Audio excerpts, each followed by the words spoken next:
Salam saudara, kita ada dalam saatnya menabur. Dan karena itu, sebelum memulai pembahasan teks ini, mari kita berdoa. Ya Tuhan Yesus, kasih karunia-Mu besar bagi kehidupan kami. Dan kami percaya Engkau selalu mencari kami untuk kami hidup berkenan sebagai anak-anak-Mu. Biarlah kami memahami kasih-Mu lewat teks yang akan kami kaji. Dan kuasa roh memperlengkapi kami dengan hikmat menurut kehendak-Mu. Amin. Bacaan kita terbaca menurut Lukas 15 ayat 11-32. Tema besarnya adalah kasih Bapa tiada batas. Kita lihat gambaran teks ini, saudara.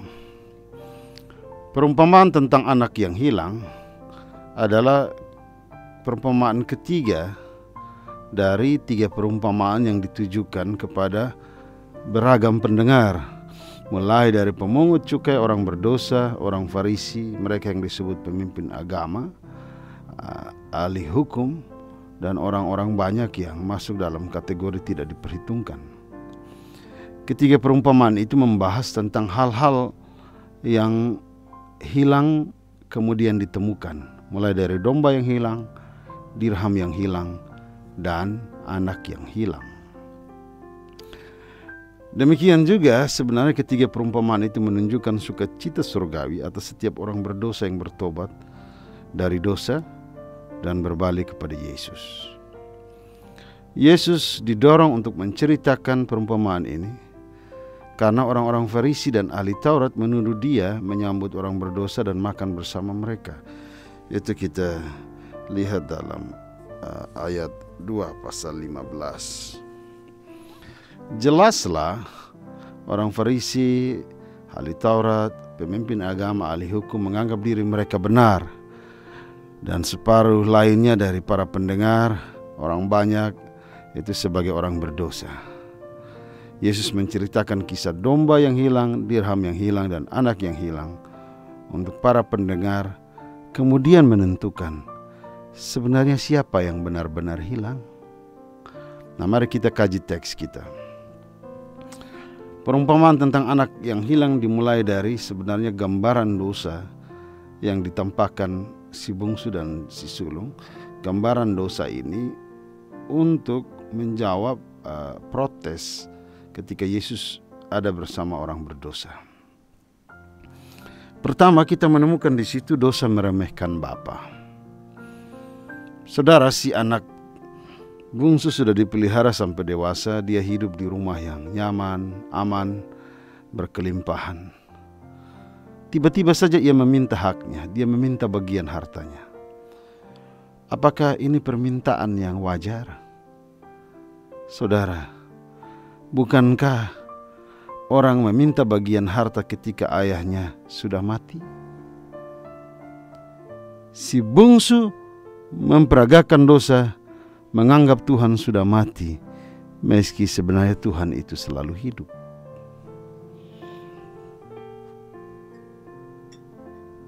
Ini adalah gambaran dosa bagi segala bangsa. Para pemimpin dunia mengandalkan pengetahuan manusia, mereka mengandalkan teknologi, mereka mengandalkan uang dan ekonomi para pemilik modal. Orang menganggap Tuhan itu hanya sebuah gagasan untuk menghilangkan stres, ketidaktahuan manusia. Para ateis terpenjara dalam cara berpikir seperti Nietzsche, Tuhan sudah mati. Gereja-gereja pun seringkali terjebak menyingkirkan Tuhan, mengandalkan manajemen modern dengan teori-teori organisasi, dengan pencapaian target indikator, sehingga gereja kelihatan terlampau organisatoris, kehilangan ciri visi kerajaan Allah. Tuhan benar-benar disingkirkan dari peradaban manusia. Tentu kita bertanya, mengapa si Bapa membiarkan anak bungsu melakukan itu? Inilah soalnya, saudara. Kehendak bebas manusia membuat Allah selalu memberi kesempatan kepada manusia untuk memilih jalannya, untuk memutuskan hidupnya. Kedua, kita lihat di sini ada gambaran dosa menyingkir dari hadirat Allah. Setelah memperoleh bagian hartanya, si bungsu memilih pergi meninggalkan rumah oikos menuju negeri yang jauh. Di teks digunakan kora makros. Konsep negeri yang jauh bagi orang Israel itu menyebut sebabnya sebagai negeri yang dilupakan, gelap, negeri yang telah dipotong. Gene Gibson dalam bukunya The Ever-Present Origin, dia menyebut tanah yang jauh itu bukan hanya gambaran tentang satu keadaan negeri, wilayah, tempat yang tidak dikenal, tapi itu adalah satu suasana psikologis. Ketika orang mau memberontak dengan keadaan, dia mau menunjukkan siapa dirinya. Dia mau menunjukkan bahwa dia mampu untuk menjalani kehidupan ini sendiri. Sementara bagi orang Yunani, negeri yang jauh berarti kehilangan sumber mata air. Kora makros, kehilangan sumber mata air, berjalan ke negeri sementara di mana orang akan kehilangan identitas. Bahkan identitas dirinya sendiri tidak akan diingat. Ia mengubah identitasnya. Inilah keadaan kita sebenarnya. Kita suka terasing dari Tuhan. Kita memilih zona nyaman bagi diri kita. Kita memilih menyingkir dari hadirat Allah. Dunia keasikan membangun mega proyek menyingkir dari Allah. Kadang saya berpikir, bukankah upaya menemukan planet lain sebagai kehidupan baru bisa jadi merupakan gagasan manusia yang di dalamnya mengandalkan dirinya untuk menemukan kehidupan baru di luar apa yang Tuhan rencanakan bagi masa depan manusia. Manusia sebagai gambar dan rupa Allah telah memilih jalannya sendiri, jalan yang tidak lagi mau diatur oleh Tuhan. Masih banyak jiwa seperti itu, terpenjara oleh kebodohan, menyingkir dari jalan anugerah yang telah disediakan Kristus. Betapa sedihnya kisah ini. Tuhan membuka isi hatinya bahwa manusia suka meremehkan kasih karunia-Nya dan merendahkan pengorbanannya yang mahal itu. Kita juga menemukan dosa ketiga. Ketika si bungsu itu memboroskan harta dan berfoya-foya. Memboroskan harta berfoya-foya itu dipakai kata asotos. Asotos itu mengandung pengertian hilang. Konsepnya sama dengan uap. Kelihatan ada, namun sesungguhnya tidak ada. Makin mendekat, tidak ada apa-apa di situ. Ini juga mengandung semangat menghabiskan uang. Tidak ada keuntungan kecuali memuaskan nafsu. Nafsu uang dianggap menjawab nafsu diri. Konsep ini juga asotos itu sama dengan tidak memikirkan usia. Dosa membuat mata manusia dibutakan oleh kenikmatan dan manusia tidak lagi mengingat batas-batas dirinya. Uang menjadi tujuan hidup. Nilai uang juga telah menghancurkan rencana Allah kan?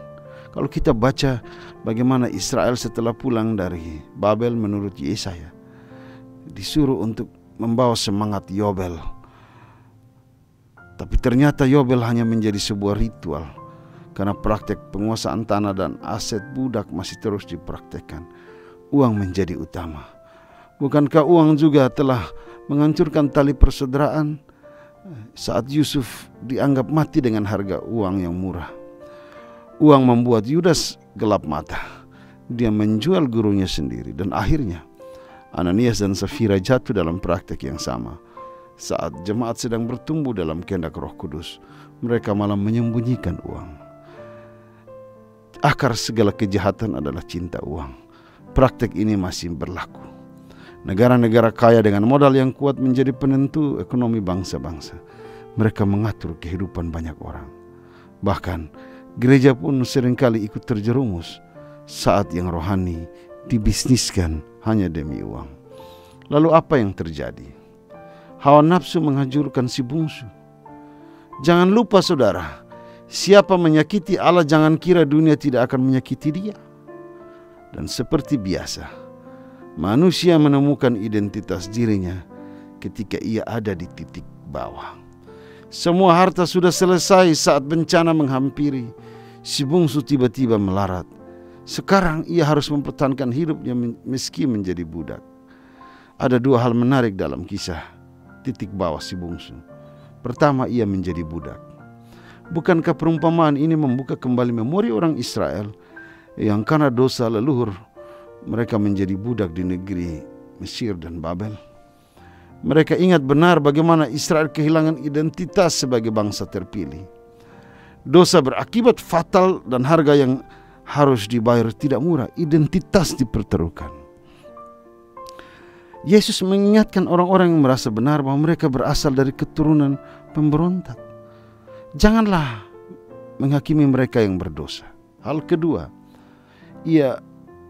si bungsu itu makan dari sisa ampas babi. Dosa membuat manusia tidak lagi peduli soal kenajisan. Bahkan dosa itu menempatkan harga pelaku dosa lebih rendah, dari babi.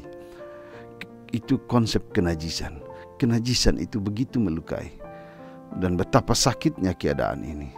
Jika dosa itu bisa menular, maka Yesus menampar wajah orang Farisi dan ahli Taurat. Leluhurmu juga najis.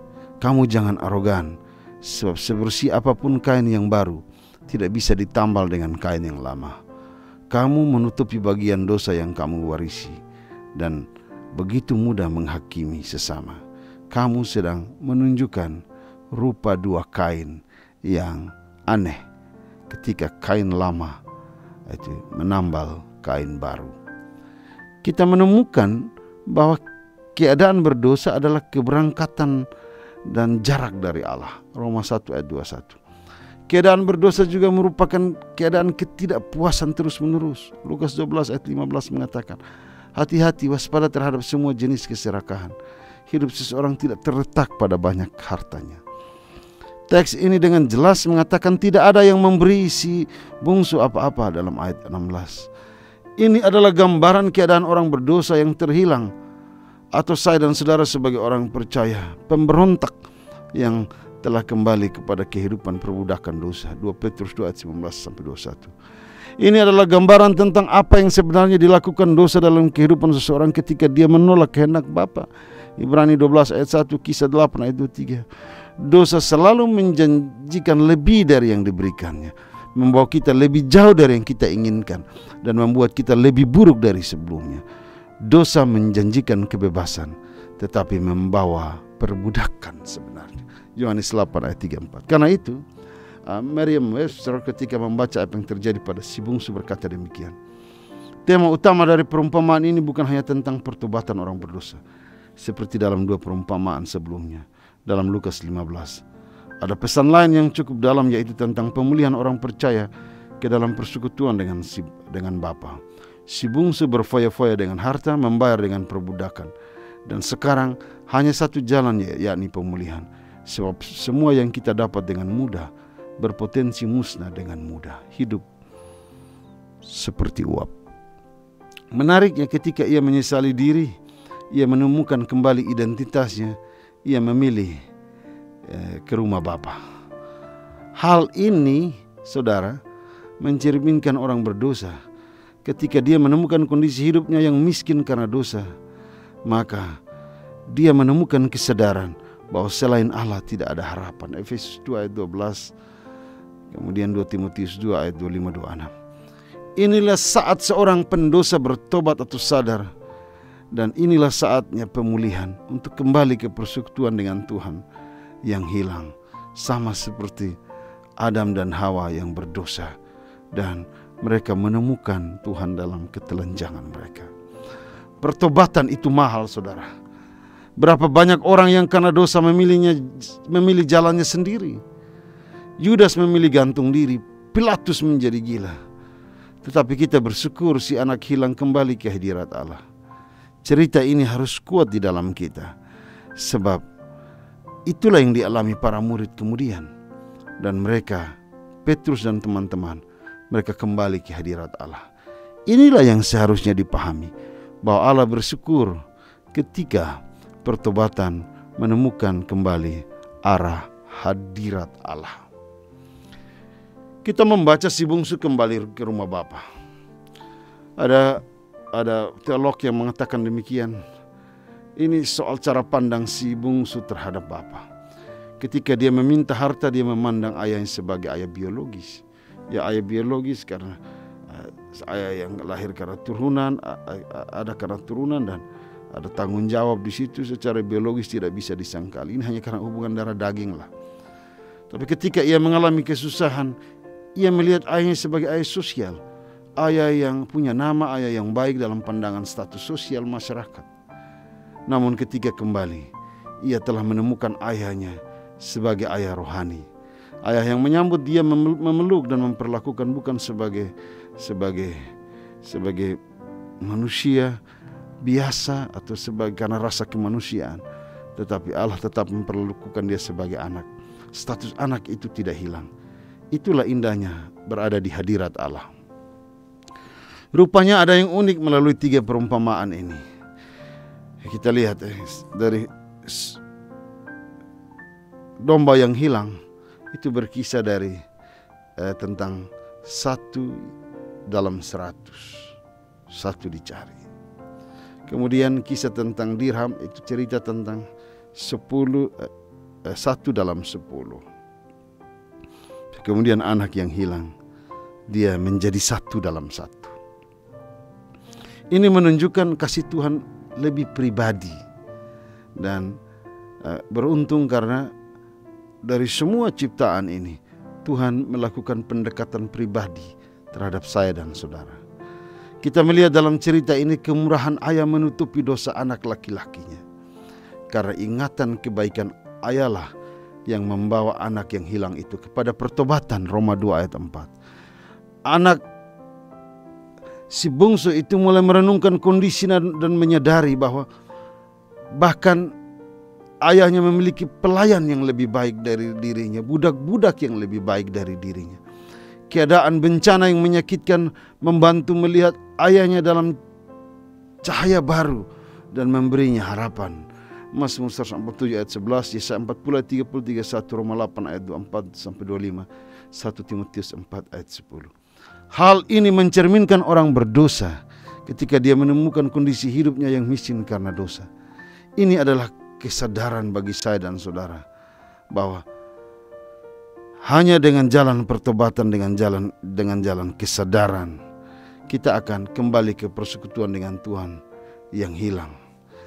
Nah, ada banyak pengkritik yang mengatakan bahwa si bungsu mungkin tidak benar-benar bertobat, melainkan didorong oleh rasa laparnya karena ada bencana. Kalau pikiran seperti itu bisa jadi benar juga. Tetapi jika membaca teks ini dengan jiwa dengan kasih, dengan ketulusan, kita akan memperoleh beragam wawasan baru. Ingat bahwa si bungsu rela melepaskan haknya sebagai anak. Bahkan dia siap mengambil posisi sebagai pelayan, sebagai budak hamba. Dia bersedia membayar kembali apa yang telah hilang dari dirinya. Lukas 19 ayat 8, 6 ayat 4 sampai 5 itu bisa dibandingkan. Terlepas dari penilaian tentang motivasinya itu, tetapi di teks ini kita menemukan kerendahan hati sejati, pertobatan sejati. Bukan berdasarkan apa yang dia katakan saja, tetapi dia bersedia melakukan itu dan akhirnya dia pulang ke rumah Bapa. Bandingkan Kisah Rasul 26 sampai ayat 20. Kita menyadari bahwa dia tidak memiliki hak untuk meminta berkat atau meminta apa-apa sebab bagiannya sudah selesai. Setelah kembali ke rumah ayahnya, dia tidak bisa punya apa-apa lagi yang bisa dijadikan sebagai harga tawar. Kecuali satu, dia siap mengubah identitasnya sebagai budak. Karena ini adalah konsekuensi dari pertobatan yang harus dia bayar. Karena itu dia siap untuk jatuh di kaki ayahnya dan berharap pengasihannya, pengampunan belas kasihan ayahnya, meski statusnya hanya sebagai budak. Saudara, inilah tepatnya tentang pertobatan. Mengakhiri kehidupan perbudakan dosa, mesti ada pengakuan tulus kepada Bapa. Dan dalam iman kepada Yesus Kristus, kita harus siap untuk menjadi hamba kebenaran, mempersembahkan tubuh sebagai korban yang hidup. 1 Yohanes 1 ayat 9, Roma 6 ayat 6 sampai 18, Roma 12 ayat 1. Saat si bungsu meyakinkan hati untuk datang sebagai hamba, dia datang dengan kerendahan hati. Sang ayah justru memperhatikan dia dari jauh. Belas kasihan sang ayah terlalu kuat dalam diri ketika dia memandang anaknya datang. Saudara, pada waktu itu kebiasaan di Israel tidak pernah seorang bapak berlari untuk menghampiri anaknya. Namun cerita ini menunjukkan bahwa si ayahlah yang berlari untuk menyambut anaknya. Ayat 20. Kita bertanya sekarang, mengapa dia melanggar satu semacam konvensi untuk anak, ya kita bilang anak yang bandel, yang telah berdosa terhadapnya. Jawaban yang jelas adalah karena dia mencintai anaknya itu. Dia digerakkan oleh kasih. Dia sangat ingin menunjukkan kepada semua orang bahwa cinta jauh lebih penting dalam merajut sebuah hubungan. Dia tidak hanya memeluknya, tetapi dia juga menyambutnya dengan ciuman cinta. Dia sangat gembira. Dia juga tidak mempertanyakan atau menceramahinya gitu. Dia tidak mulai omong kenapa begini, kenapa begitu. Sebaliknya dia tanpa syarat memaafkan dan menerimanya kembali dalam satu persekutuan kasih. Ayah yang berlari ke arah anaknya menyapanya dengan ciuman, dan dia memerintahkan untuk ada sebuah pesta. Ini adalah gambaran bagaimana perasaan Bapa Surgawi kita terhadap para pendosa yang mau bertobat. Allah sangat mengasihi kita, dengan sabar menunggu kita untuk bertobat, agar Ia dapat menunjukkan kepada kita belas kasihannya yang besar. Karena Ia tidak ingin seorang pun binasa, atau Dia tidak mau seorang pun itu dimakan oleh api neraka. Efesus 2 ayat 1 sampai 10, 2 Petrus 3 ayat 9, 1 Korintus 3 ayat 15.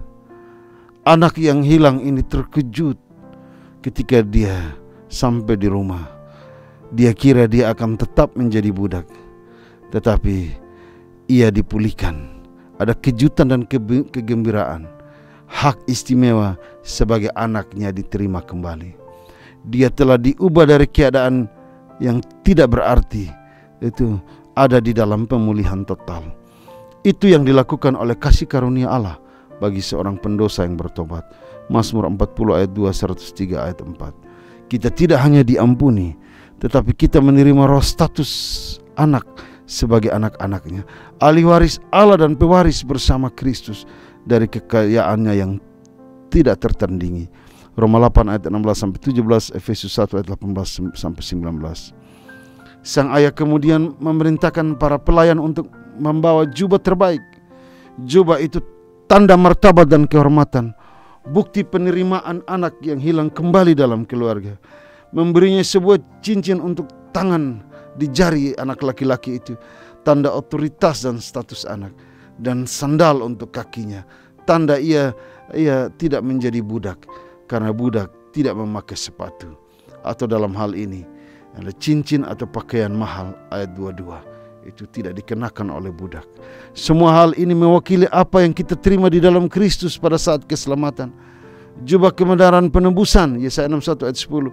Hak istimewa untuk mengambil bagian dalam roh pengangkatan anak, Efesus 1 ayat 5.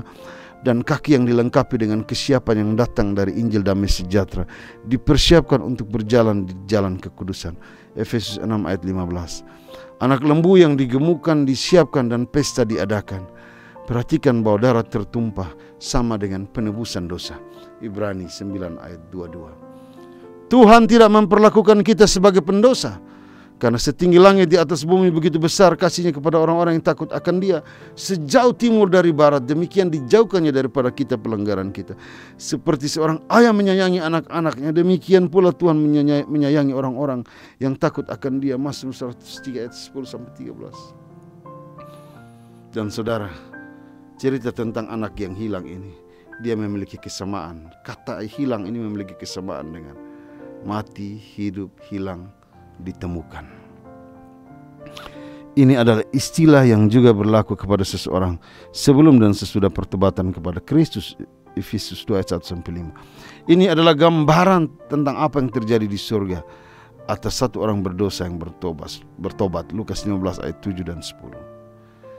Sekarang, karakter terakhir dan tragis dalam perumpamaan anak yang hilang justru bergeser ke anak tertua, yang sebenarnya ini menggambarkan orang-orang yang arogan, menganggap diri benar, orang Farisi dan ahli Taurat misalnya. Secara lahiriah mereka menjalani kehidupan yang tidak bercacat, tetapi di dalam hati mereka sangat keji. Matius 23 ayat 25-28. Ini berlaku untuk anak sulung yang bekerja keras mematuhi ayahnya, dan dia tidak membawa aib bagi keluarga atau penduduk di negeri mereka. Jelas dari kata-kata dan tindakannya setelah saudaranya kembali, ia sangat kecewa. Seharusnya dia tampil sebagai tokoh rekonsiliasi antara ayah dan adiknya.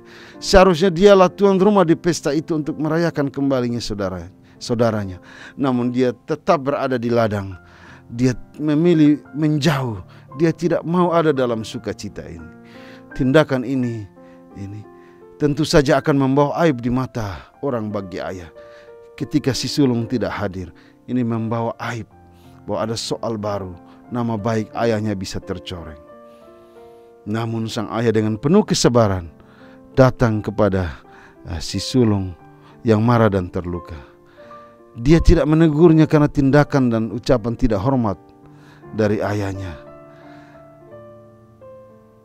Justru dia masih memanggil ayah kepada bapaknya.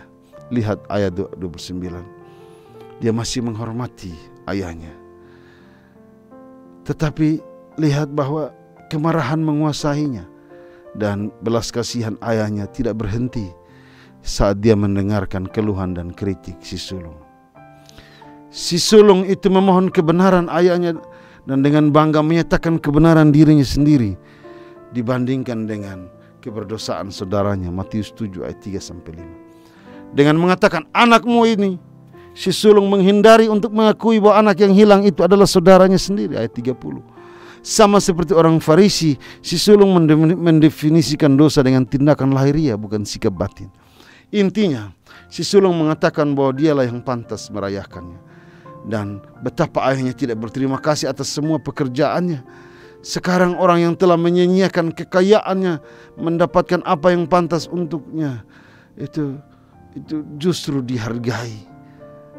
Tapi kemudian sang ayah dengan lembut menyapanya dengan anakku, ayat 31. Dengan lembut mengoreksi kesalahan dalam cara berpikirnya, dan dia mengajaknya untuk menyapa si bungsu sebagai saudaranya, ayat 32. Kita lihat rupanya fokus si sulung adalah pada dirinya sendiri, dan akibatnya tidak ada kegembiraan dalam kedatangan adiknya ke rumah. Dia begitu sibuk dengan masalah keadilan dan kesetaraan sehingga dia gagal melihat nilai pertobatan dan kembalinya saudaranya. Dia gagal untuk menyadari bahwa siapapun yang mengaku berada dalam terang tetapi membenci saudaranya yang masih berada dalam kegelapan, itu sama saja dia masih ada dalam kegelapan. Barang siapa mengasihi saudaranya hidup dalam terang, dan tidak ada sesuatu pun di dalam dirinya yang membuatnya tersandung. Tetapi siapa membenci saudaranya berada dalam kegelapan.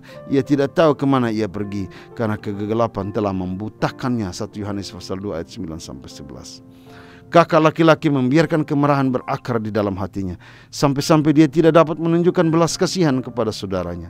Dan dalam hal ini dia tidak dapat memaafkan dosa yang dirasakan oleh ayahnya dan juga apa yang dia rasakan. Bandingkan Kejadian 4 ayat 5-8. Dia lebih suka menahan amarahnya daripada menikmati persekutuan dengan adiknya dan ayahnya, bahkan persekutuan dengan masyarakat. Dia memilih penderitaan dan keterasingan daripada pemulihan dan rekonsiliasi.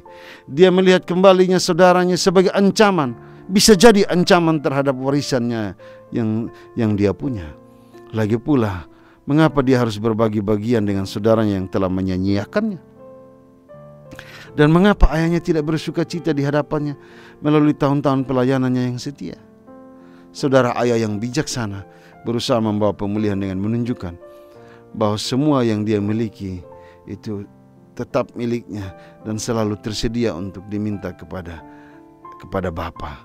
Karena itu apa yang dia punya itu adalah bagian warisan yang sudah disiapkan.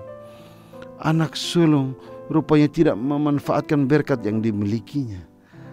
Hal ini serupa dengan orang-orang Farisi dan orang-orang yang merasa benar karena perbuatan baik mereka. Mereka berharap mendapat berkat dari Allah dan dalam ketaatan mereka memperoleh hidup yang kekal. Roma 9 ayat 31-33, pasal 10 ayat 3. Mereka gagal memahami kasih karunia Allah, gagal memahami arti pengampunan.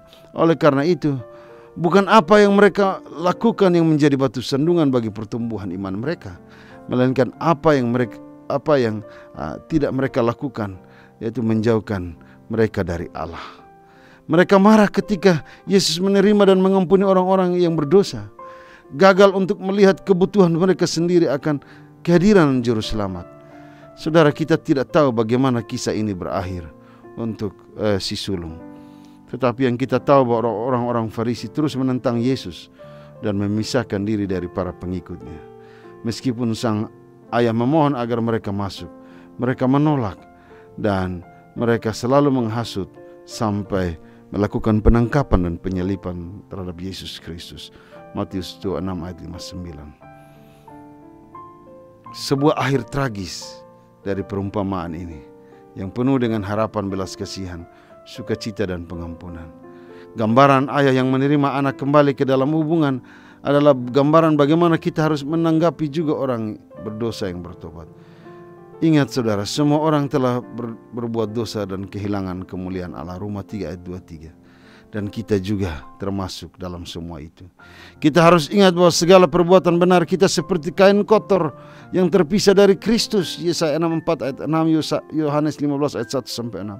Hanya karena kasih karunia Allah kita diselamatkan, bukan karena perbuatan yang dapat kita banggakan. Efesus 2 ayat 9, Roma 9 ayat 16, Mazmur 51 ayat 5. Itulah inti dari perumpamaan. Siapa mau dipulihkan, ia tetap ada di dalam hadirat Allah. Nah, apa aplikasinya bagi kita? Saudara, banyak yang menyimpulkan bahwa perumpamaan ini terutama tentang keberadaan si bungsu itu sebagai anak yang hilang. Kita juga teringat akan kebenaran ayat Alkitab.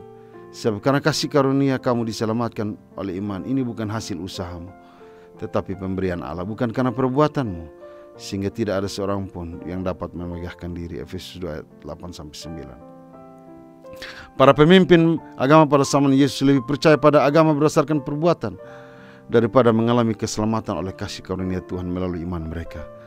Seperti si sulung dalam perumpamaan itu, mereka memandang diri mereka sebagai anak-anak yang layak. Kecuali kita, saya dan saudara, hanya dengan melihat diri kita sebagai tidak layak, kita mungkin akan benar-benar merasakan kasih karunia Allah itu. Kalau kita merasa bahwa kita memang miskin secara rohani, maka kita benar-benar menikmati jalan keselamatan itu. Hanya mereka yang selalu merasa kurang atau tidak layak yang pantas menemukan pengasihan Allah.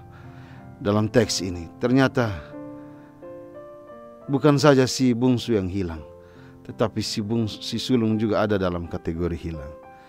Tidak ada jumlah perbuatan benar yang dapat memberi kita tempat ke surga. Si sulung menyalahkan kasih karunia yang diberikan ayah kepadanya. Dia berpikir bahwa karena dia tinggal di belakang, dia telah mendapatkan warisannya.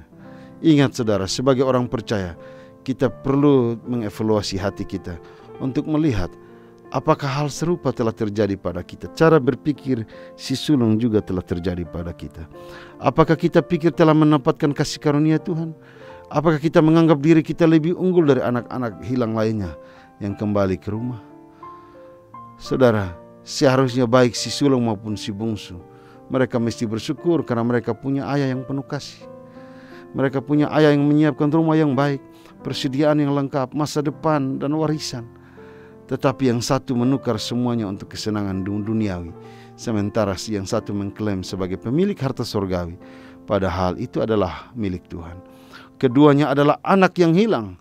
Saya dan saudara, kita semua sesat seperti domba, masing-masing mengambil jalan kita sendiri. Yesaya 53 ayat 6. Hanya dengan terus menghayati kasih Bapa, kita akan menemukan kembali hadirat Allah, karena hadirat Allah bukan soal menghindar atau tinggal di satu tempat yang lain, melainkan selalu bersyukur atas kasih karunia Allah yang berlaku atas kita. Hadirat Allah memanggil kita untuk masuk dalam rencana Tuhan, melepas pengampunan, dan hidup di dalam kehendak Tuhan. Amin. Mari kita berdoa. Tuhan Yesus, tolong kami agar kami tidak hilang dari hadirat-Mu. Kami menemukan kasih karunia-Mu, bersyukur senantiasa, dan kami belajar dari firman-Mu. Bahkan kuasa Roh-Mu berkarya agar firman yang diberitakan lebih daripada apa yang kami pahami. Kuasa Roh berkarya bagi semua yang memberitakan dan semua yang mendengar kini dan selama-lamanya. Amin.